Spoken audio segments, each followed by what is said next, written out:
سلام، خیلی مخلصیم. خوبین خانم آقایون؟ خوشین، خرمین، سرسلامتین، سرپنجه. امیدوارم که همیشه شاد و خوش و سلامت باشید. امروز اومدیم براتون نان گاتای ارمنی بزنیم به دو صورت و با دو خوریز خوشگل و خوشمزه.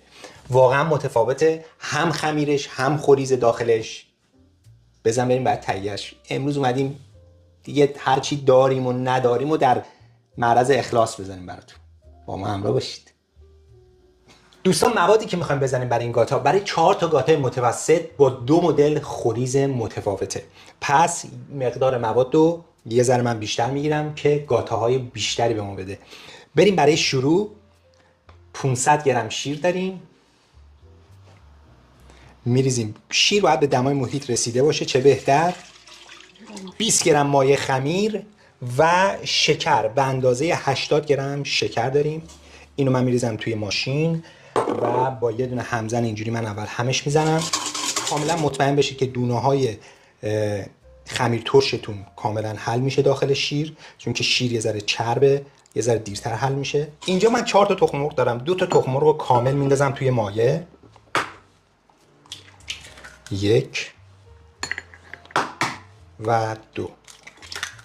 2 تای بعدی رو فقط سفیدش رو میندازیم، زردش رو برای رمال کارمون احتیاج داریم. این از سفیده اولی، این هم از سفیده دومی. بعد شکستن تخم مرغا، تخم مرغ من هم میزنم با شیر. توجه بفرمایید همه مواد که میخواید استفاده کنید سعی کنید دماهاشون یکسان باشه، وگرنه خوبه با هم ترکیب نمیشن. اینجا من آرد همه منظوره دارم که پروتئینش 12%، که تو ایران آرد 0 بهش میگن، آرد قنادی، که برای کار شیرینی‌پزیه استفاده میکنید. آرد خوبیه. همین آرد رو من میریزم به مقدار 1200 گرم. 1.5 قاشق چایخوری نمک دارم میریزم رو آردم و به اندازه نصف قاشق چایخوری وانیل. من وانیل تازه میزنم. اگر اسانسش هم داشتید میتونید 1 قاشق چایخوری سرپر بزنید، بریزید روی آردتون. میریم برای هم زدن موادمون. بعد اینکه ما به اندازه 2-3 دقیقه فقط مواد با هم ترکیب شد، اینجا من 250 گرم کرم فرش دارم که ماست ترش و ماست پرچرب ترش هم میتونید استفاده بکنید. اضافه میکنیم به مواد خمیره. دوباره شروع میکنیم هم زدن. بعد از قاطی کردن کرم فرش یا خامه ترش یا ماست پرچرب ترش به یه همچین بافت کشمانند و مرطوبی رسیدیم. به این صورت وقتی که به این بافت رسیدیم، موقع قاطی کردن کره است. کره به مقدار 300 گرم برای این مقدار آرد. اگر دوست داشتید میتونید مارگارین هم اضافه بکنید. من کره ها رو اضافه میکنم توی 2 مرحله. اول نصفشو. کرم باید به دمای محیط رسیده باشه و ببینید به این صورت دست میزنید له بشه. من یه ذره با انگشتام اینا رو له میکنم که واسه وقتی که میخواد داخل خمیر راحت‌تر و زمان کمتری ببره. بریم برای هم زدن قسمت اول خمیرمون با کره. بریم برای اضافه کردن بقیه کره به خمیرمون و دوباره شروع میکنیم هم زدن با دور پایین. خب وقتی که خمیر ما چسبید به تیغه و کاملا جدا شد از بدنه، خمیر ما یه دست شده. خمیر بسیار عالی و این خمیر بافتش کاملا خیس و کشماننده. ببینید این خمیر راحت دست من از زیرش معلومه. این خمیر آماده است. این خمیر رو ما میکشیم بیرون. باهاش کار داریم. این خمیر کلی باید واسه ما کار کنه امشب. این خمیر ولش نمی‌کنم الکی. این همه کره خرجش کردم. بریم و برگردیم. خب این خمیر رو من در آوردم. این خمیر رو میخوام تقسیم بر دوش بکنم. جمعش میکنم.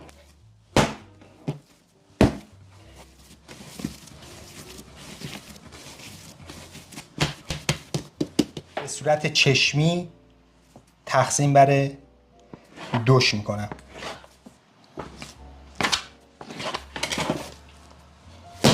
وزنش اندازه است.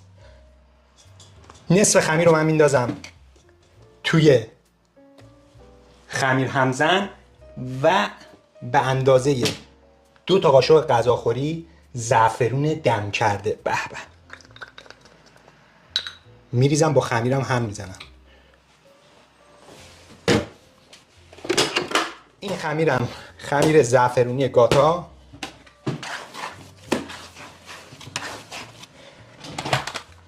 و اینم خمیر گاتای معمولی. خب حالا هر کدوم از اینا 2 تا گاتا به ما میده. 2 و 2.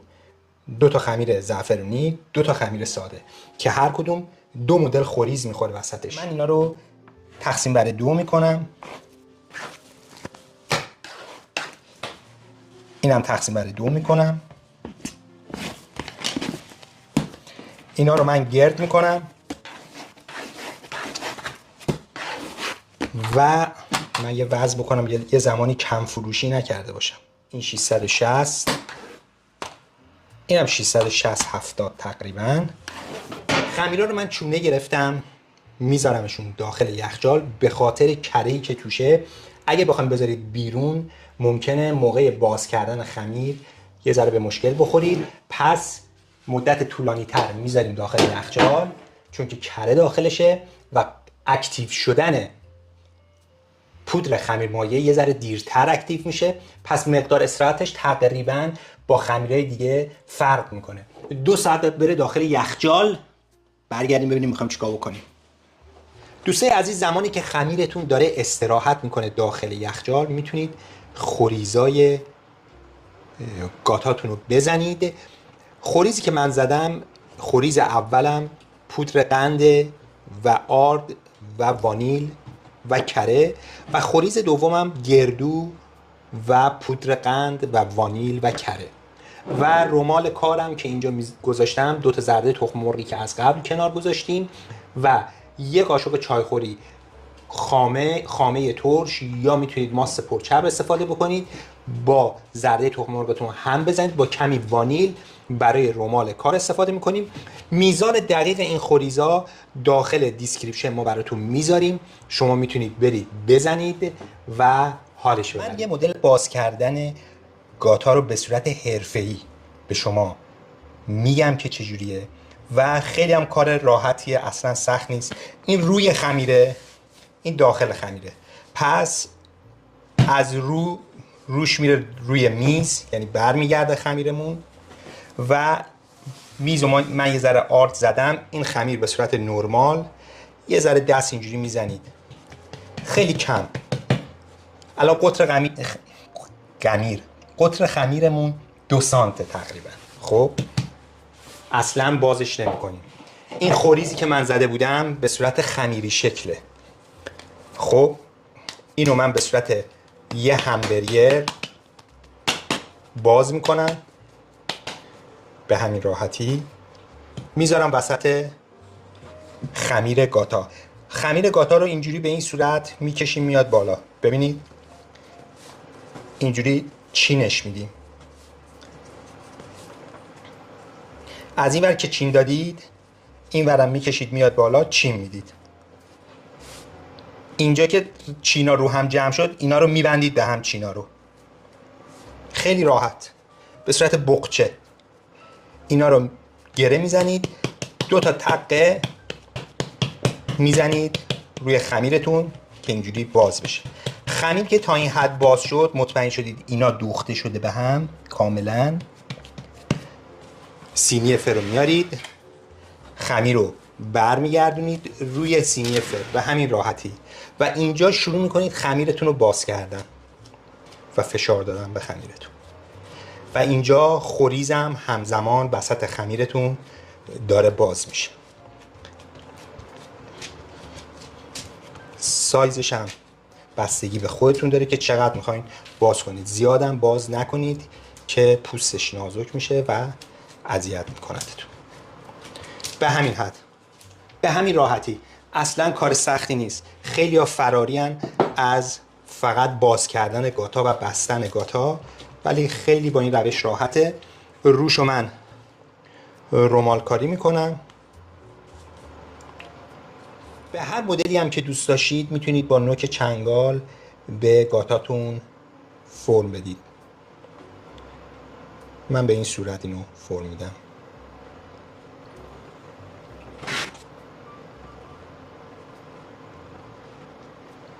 این ساده ترین مدلشه که بسیارم همه چیز زیبایی در سادگیه. پس سعی کنید در سادگی شیک باشید. در سادگی شیک بودن کار هر کس نیست. در عجق وجق شیک بودن چی گفتم؟ نه، در همه چی سادهش خوشگله. زندگی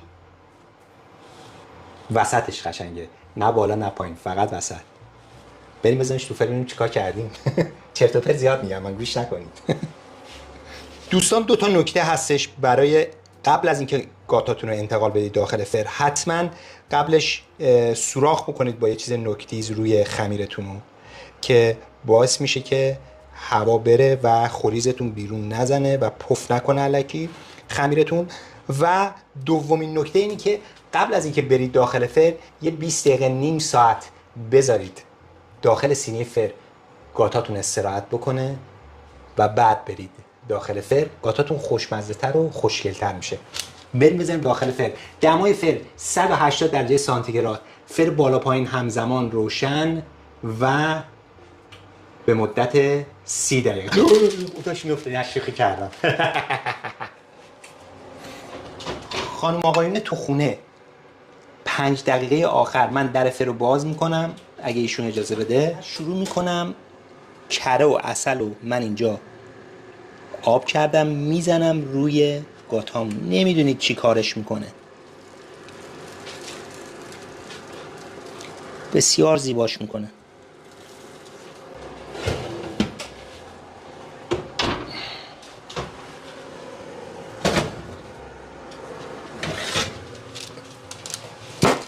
به به از این گاتا، به به.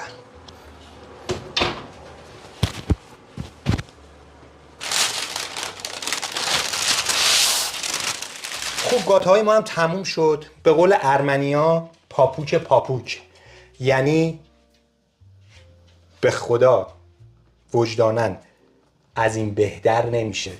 بزن. من اینا رو میخوام بذارم تو موزه گاتا، دونه 1 میلیون دلار بفروشم. هر کی مردشه بیاد بخره. واقعا شوخی میکنم، جدی باشیم. تو خونهاتون درست کنید، لذتشو ببرید و لایک رو بزن. 7-8 ساعت این 4 مدل گاتا برای ما کار برده. خسته ایم. خستگی ما رو با یه لایک خوشگل درش بیار. سابسکرایب بکنید، کامنت هم برامون بنویسید، زنگوله رو هم بفشارید. امیدوارم همیشه شاد و خوش و سلامت در کنار خانواده مهربونتون. زودی برمیگردیم با یه کار جدید دیگه. خدا نگهدار. خرچنگی ها.